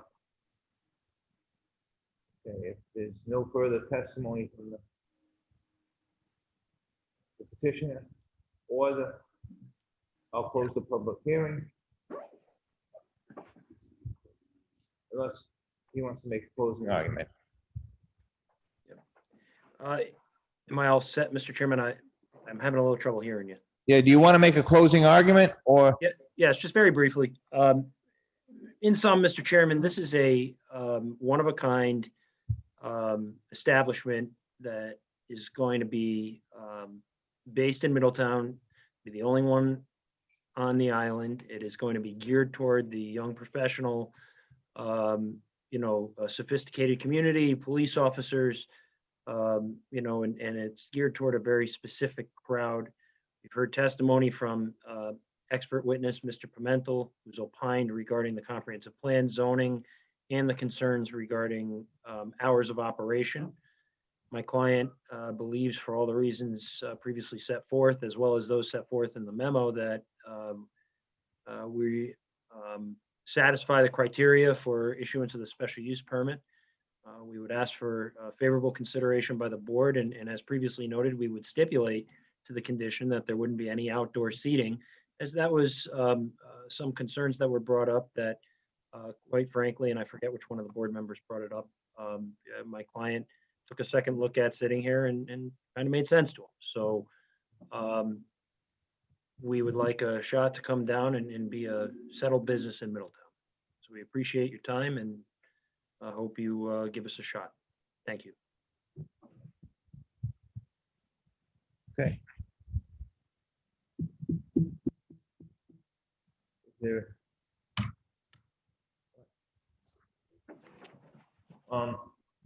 I guess we'll open up for any discussion from board members. I should close the public hearing first. Okay, I'm gonna close the public hearing and then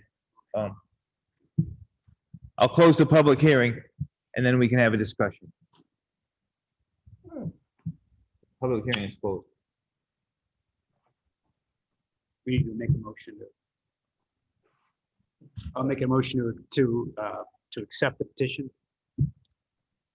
Ms. Curtin? Yeah. I would suggest, since the applicant has stipulated to no outdoor seating, that you include that as I part gotta of your do that motion. now? Yes. Okay. We'll do that now. If you're making a motion, otherwise then we've got to amend it once that's seconded. Well, that's why I wanted to have We'll do that now. discussion first. If we had discussion, can we have discussion first? My suggestion would be, as the practice of the board has been, to make a motion first and then you can discuss it. So we'll make a motion to accept the petition with the recommendation that there be no outdoor seating. An additional recommendation that, they testified that there would be no entertainment, but I think some redundancy in that is warranted as well. So both no outdoor seating and no entertainment. I'll second it. Motion made and second. Any discussion?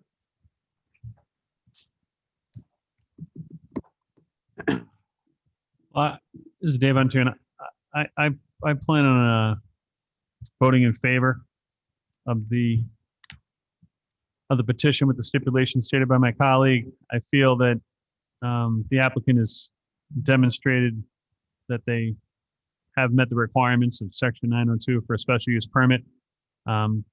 I'd like to go on the record as saying this is a slippery slope whenever introducing alcohol into an area where there isn't alcohol currently. It's something that I think I know I take, and I'm sure the fellow board members do take very seriously as well. I have 3 children in the area, wife, kids. My wife teaches in the school system as well. So I fully understand the concerns that Mr. Botello brought before us, and I'd like to thank him for taking the time to do so, as not just a citizen as well as an abutter. But my opinion, I think, because the applicant has met the requirements of what I feel the special use permit requirements, and I think because of the nature of the business, and I think it's just not something we're used to seeing here, and I think we've asked a lot of questions about determining what the nature of the business is, and I think based upon the track record as well as the expert testimony of the establishment that the manager currently manages up in East Providence, that this is something that I'm willing to go ahead and approve. So with that being said, I plan on approving. I feel the same way. I mean, I have 3 kids in the school system as well. I don't know how different this, but it is something new for us. And I think that's where our pause is. But I don't think it's new for similar type neighborhoods. If you think of Aquidneck Avenue, where we have Atlantic Grill, they certainly serve alcohol at 8 a.m. It is not dissimilar to that. This establishment has demonstrated an ability to function at a high level, and we have not heard any testimony to basically speak against it. So for those reasons, I'm going to vote in favor. I agree with my colleague. Reluctant to vote in favor of it, but the evidence that was presented to the board, I'm going to be voting in favor of the petition with the no outside seating and no entertainment.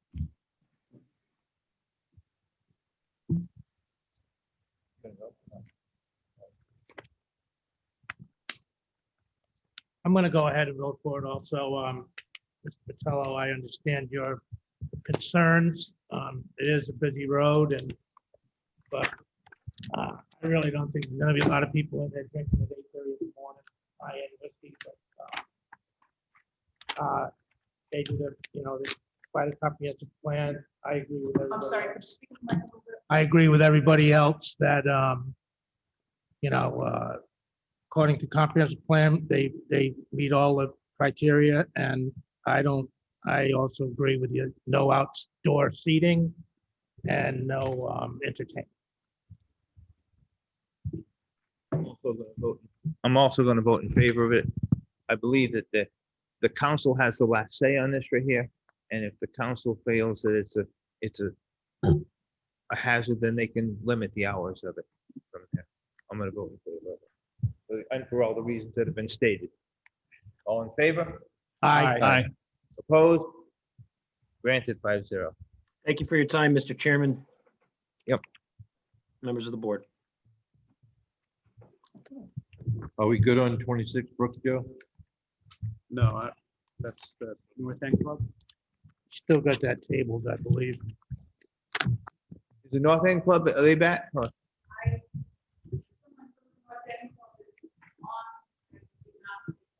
Okay, then we'll go on to the Briarwood app.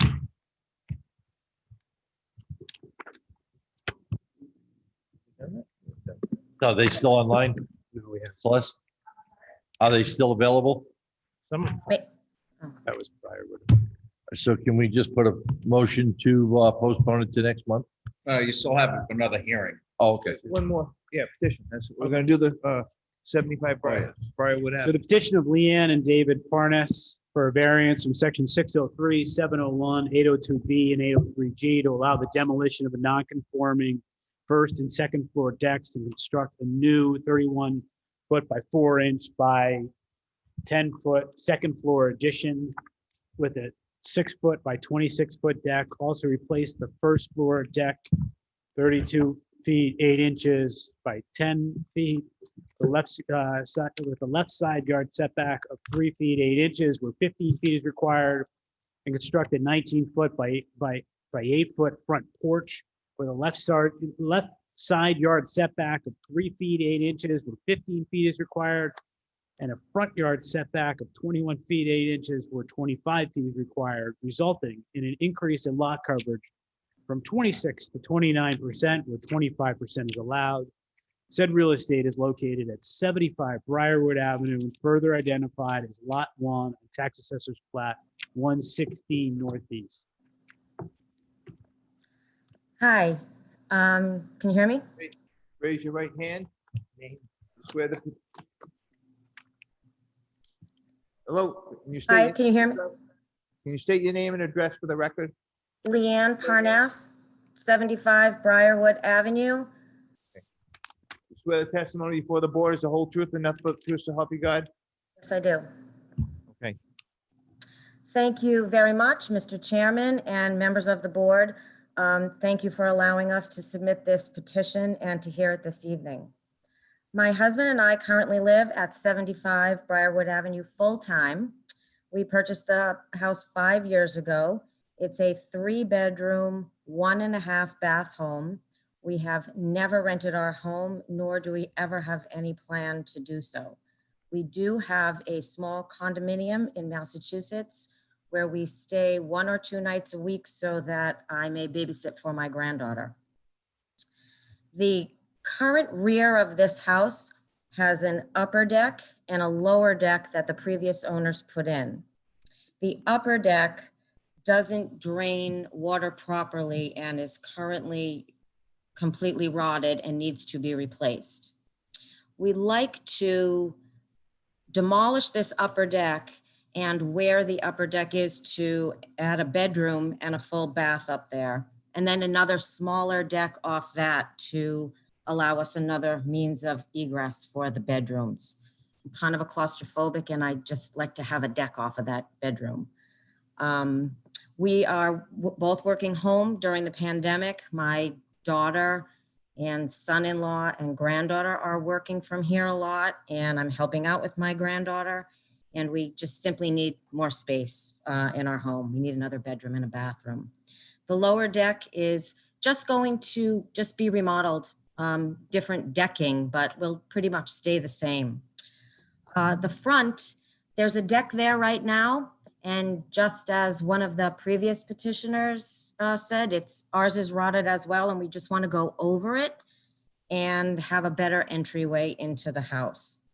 We are not adding any space to the left or the right than is currently here. We're not changing anything left or right. Right now, while the current setback is 15 feet, there is currently 3.8 feet between ourselves and the neighbor next door. We're not going higher, we're not going left or right. John Mello of Mello Engineering did the site plan. I've currently spoken, we've heard from 4 abutters. 3 of them directly I've spoken with. John Edict to my right on Ellery, Frank and Deb Parma to my left on Briarwood, and Terry and Matt, I don't know their last name. They're new owners of 10 Renfrew Circle, right directly in back of me. They also own 2 Renfrew Circle, and they have given us their full support. Mrs. Pedro, who is a neighbor 2 houses away, wrote to you with her concerns about parking. I have 3 adult children who come and visit on the weekends, and their cars are here parked. So we do have additional parking on the side of our house that Mrs. Pedro is not aware of, and we are happy to park cars there instead.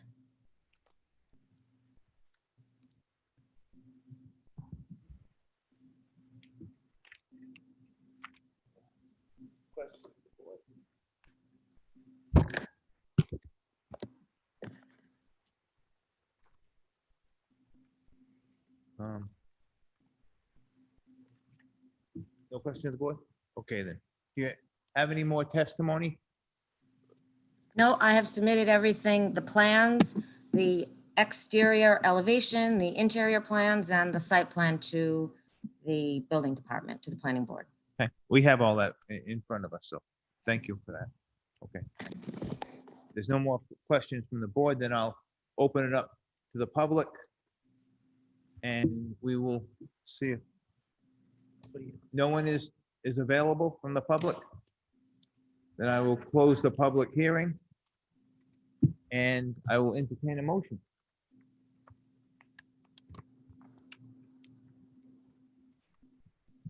Make a motion to accept the petition. Motion's been made. Do I have a second? I second. Motion made in second. Any discussion?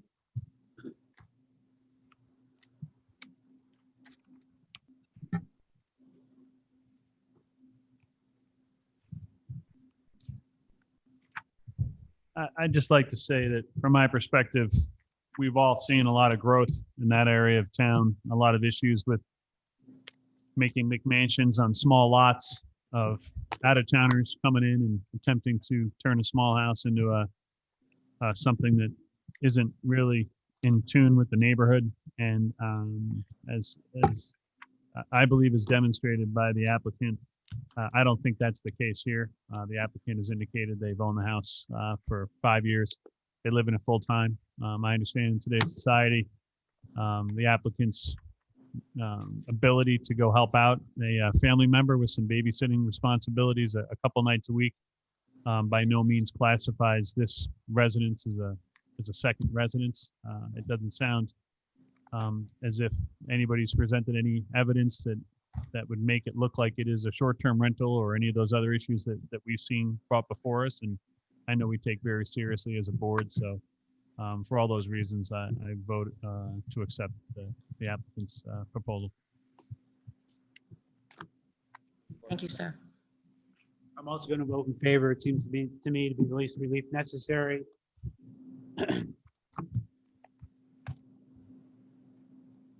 I'm also going to vote in favor of, I think that I agree with Mr. Huntoon that this is they're here most 5 or 6 days a week. So I think it's, relief should be given. So I'm going to vote for. I'm also going to vote in favor. I believe that the relief is reasonably necessary for the enjoyment of a permitted use, and I believe that it's not an excessive amount. All in favor? Aye. Opposed? Granted 5-0. Thank you, gentlemen. I'm very appreciative and respectful. Thank you. You're welcome. Next petition was the last petition, North End Club. Is there anyone there? Yes, there is. Okay. Better than the last one.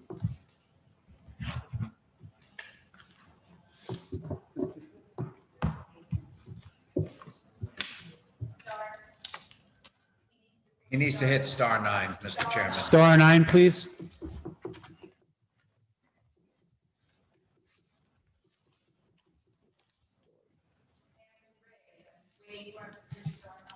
Okay. Mr. Sullivan, please hit *9.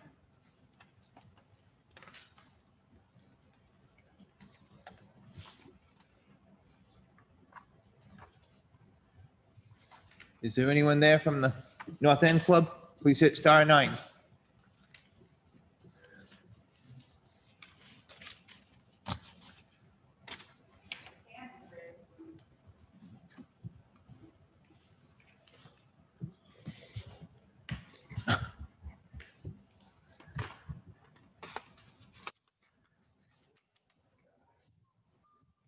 Hello, anyone there from the North End Club? Please hit *9.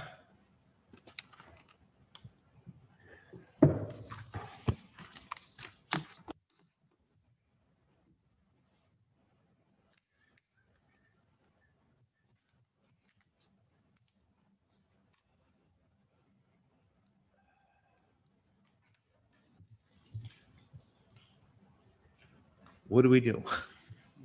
Mr. Chairman, I would Continue? recommend that perhaps you continue the application and then What's going on?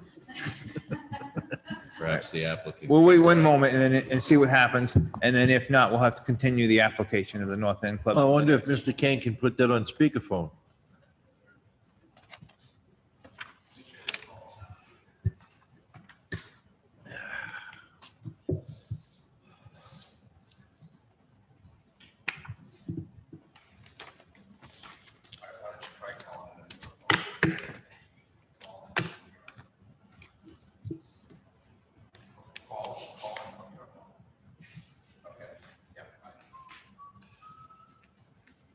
Mr. Chairman, he's going to try calling in from another phone. Okay. Thank you, Mr. Kane. You're welcome. Standard rotary or something. Probably type star.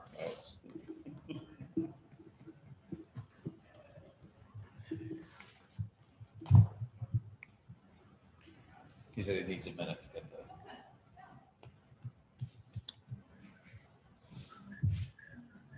The phone cord on the wall was long enough to get to the other phone.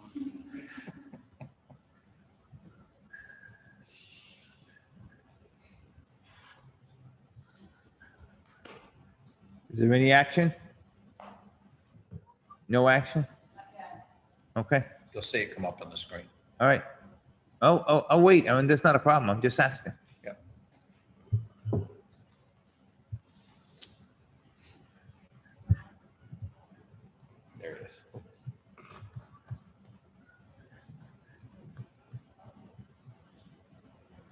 just that.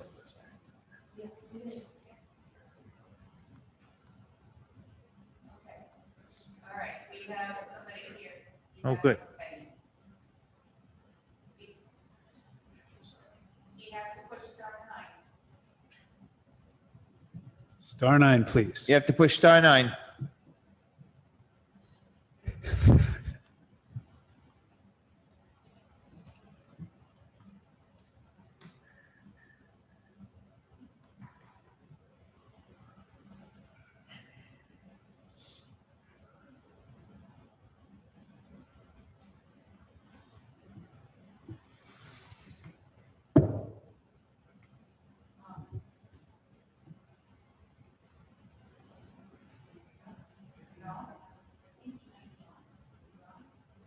Wait a minute. Let me use the Want me to put it on speaker? Yes. No, star 9, it's star 9. Modern technology.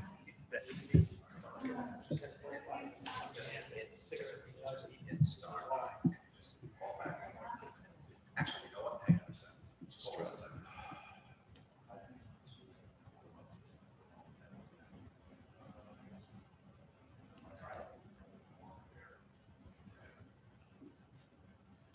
I'm gonna put you on speakerphone on my telephone here, okay? All right, let's see what happens. Go ahead.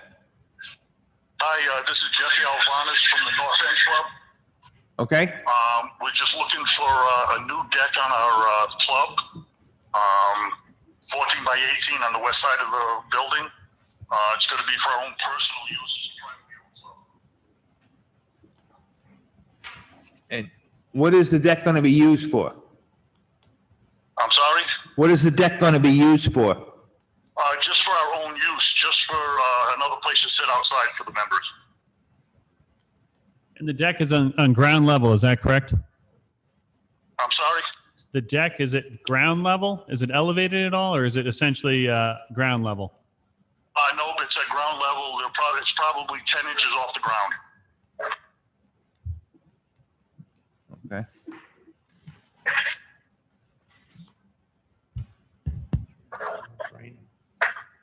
Any more questions of the board? No. Will they be drinking outside? Are they going to be serving alcohol outside? I'm sorry, I can't hear you. Will you be serving alcohol outside? As far as a what?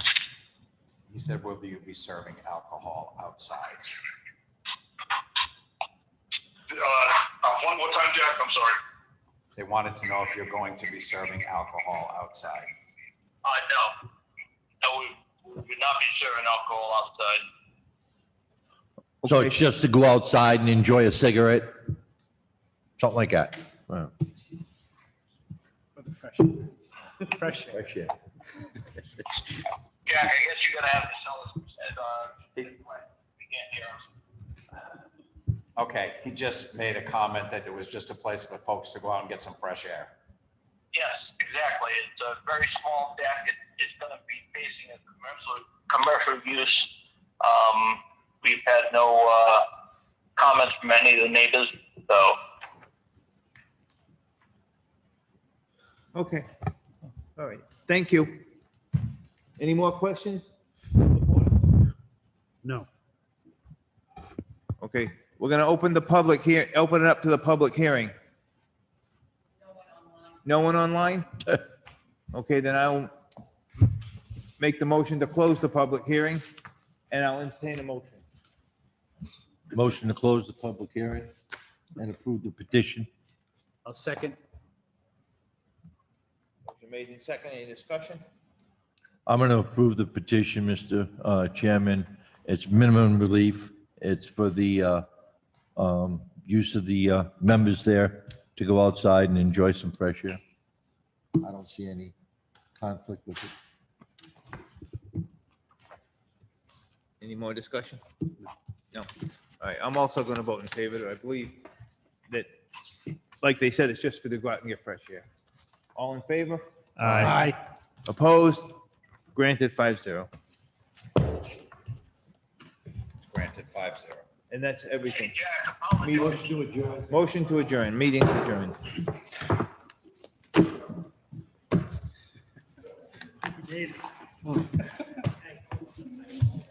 I apologize for being late. I thought it was 6:30.